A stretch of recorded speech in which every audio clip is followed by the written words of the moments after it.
안녕하세요. 책사입니다. 오늘의 이야기는 구박하는 시어머니와 깜찍한 며느리의 한판 승부입니다. 옛날 어느 고을에 한 부부가 세 아들과 함께 살고 있었다. 집이 부자인데다가 아들 삼형제가 다 인물이 출중하고 배운 것도 많아 빠질 게 없는 1등 신랑감이었다. 하지만 어머니가 문제였다. 며느리를 어떻게나 닥달하는지 큰며느리가 시어머니 닥달에 견디다 못해 한 달 만에 집을 나가버리고 둘째 며느리 또한 참다가 끝내 성화에 못 이겨서 2달 만에 친정으로 돌아가고 말았다. 두 며느리가 시어머니 학대를 견디다 못해 속절없이 쫓겨나가고 보니 군동에 소문이 파다하게 나서 다시는 그 집에 딸을 보내려는 사람이 없었다. 그때 이웃 마을에 부모를 모시고 가난하게 살던 처녀 하나가 있었는데 어느 날 부모님한테 이상한 이야기를 꺼냈다.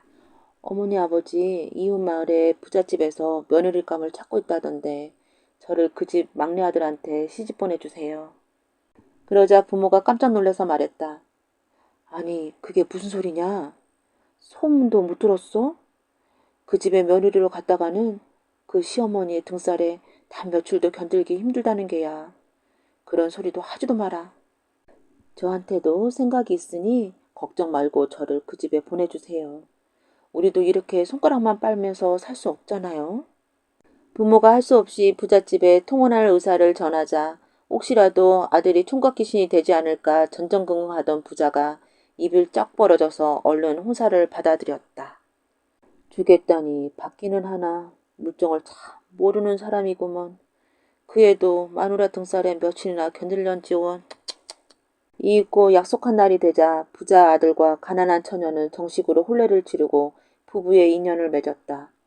그리고 새색시는 시집살이가 시작되었다. 아니나 다를까 재벌은 남 못 준다고 시어머니는 곧바로 며느리를 닥달하기 시작했다. 말도 되지 않은 엉뚱한 꼬투리를 잡아서 며느리를 구박하는데 얼굴을 마주칠 때마다 한 번이라도 그냥 지나가는 적이 없었다. 남편과 아들이 아무리 말려도 막무가내였다. 하지만 새 며느리는 모진 구박을 받으면서도 꿀먹은 벙어리처럼 아무 말이 없었다. 그 솜씨가 어찌나 깔끔하던지 사람들이 다들 알짜배기 며느리가 들어왔다고 칭찬이 대단했다. 시어머니는 그런 말을 들을 때마다 더 성화를 내어 펄펄 뛰면서 며느리를 못살게 굴었다. 그러던 어느 날 다른 식구들은 다 밖에 나가고 시어머니와 며느리 단둘이 집에 남게 되었다. 시어머니는 기다렸다는 듯이 며느리에게 성화를 해대기 시작했다. 얼토당토 않은 꼬투리를 잡아서 삿대질하면서 차마 들을 수 없는 말들을 쏟아냈다. 너 인연, 이래도 내가 견딜 수 있겠냐? 하는 식이었다. 그때였다. 아무 말 없이 벙어리처럼 시어머니 성화를 듣고 있던 며느리가 갑자기 시어머니 머리채를 잡더니 부엌바닥에 냈다 패대기를 쳤다. 뜻밖의 일에 시어머니가 그만 기가 막혀서 어안이 벙벙해지고 말았다. 아니, 인연이 사람 잡네? 그 기운이 얼마나 센지 시어머니는 힘도 써보지도 못하고 바닥에 개구리처럼 벌렁 낮아빠지고 말았다. 아이고 전년 보게. 전년이 시어머니 치네.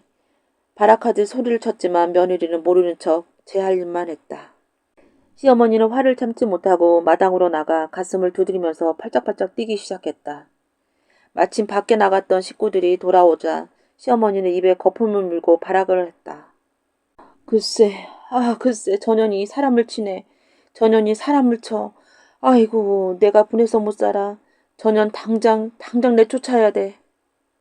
그러자 남편과 아들이 뭐라고 하는고 하니 아이고 또 시작이야. 이젠 그만 좀 해요. 어머님 생사람 좀 그만 잡으세요. 더는 못 보겠어요. 말을 믿어주는 사람은 단 한 사람도 없었다. 시어머니가 악에 받쳐 정말 며느리가 자기를 쳤다고 입에 거품 하나 가득 물었지만 다들 혀를 끌끌 차면서 낯을 찌푸릴 뿐이었다.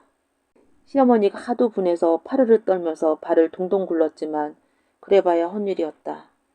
같은 일이 그 다음 날도 계속되었다. 며느리를 닥달하다가 보기 좋게 패대기 당한 시어머니가 이 사람 저 사람 붙잡고 억울함을 하소연했지만 아무도 그 말을 믿어주는 사람이 없었다. 급기야는 다들 미친 사람처럼 취급하기 시작했다. 그렇게 여러 날이 지나다 보니 시어머니는 이제 며느리가 무서워지기 시작했다. 잘못했다가는 뼈도 못 추리겠는지라 감히 큰 소리를 치지 못했다. 며느리가 가까이 다가오기만 하면 얘야, 됐다, 됐어. 저리 가라, 저리 가. 손사래를 하며 뒷걸음을 치는 것이었다. 하늘을 찌를 듯한 시어머니 기세는 그렇게 푹 꺾여버리고 말았다.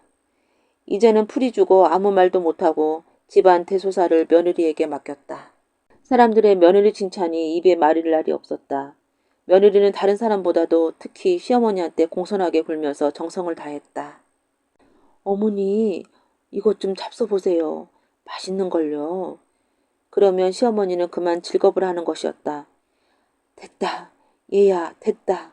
저리 가라, 저리 가.